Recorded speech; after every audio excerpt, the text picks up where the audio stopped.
కొంతమంది ఎప్పుడు ఉంటూనే ఉంటారు, అక్కడక్కడ ఉంటారు. వాళ్ళు మనుషులని మనం అనుకుంటాం కానీ మనుషులు కాదు,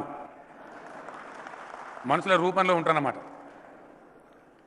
శ్రీరామచంద్రుల వారు లంక మీదకి యుద్ధానికి పోయినారు, సీతమ్మని ఇడిపించుకురావడానికి.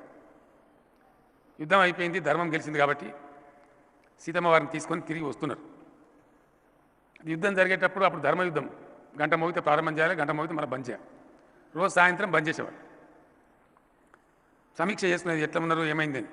ఒకరోజు రాముల వారు తన సైన్యాధిపతులతో కూర్చొని మాట్లాడుతుంటే వాళ్ళు చెప్పారు, సార్ మన సైడ్ ధర్మం ఉన్నది, ఎట్టి చేసి మనం గెలవాలి, మరి రాక్షసులు పెద్దగా ఉన్నాయి, మన సైన్యం ఏమో కోతలైపోయినాయి, ఎట్లా చేసి గెలవాలి సార్ నువ్వు ఆలోచించాలంటే, నా దగ్గర రామబాణం ఉందా, రామబాణం వేస్తే అందరూ చచ్చిపోతారు, కానీ అందరూ చచ్చిపోవడం కరెక్ట్ కాదు, అది సృష్టి నియమానికి విరుద్ధం.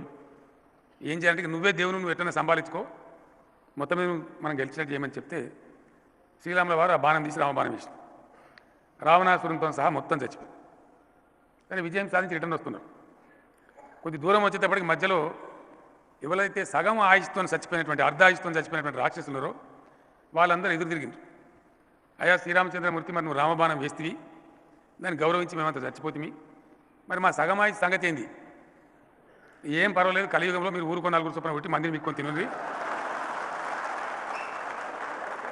ఇక వీళ్ళంతా గా బాబత్ గాలు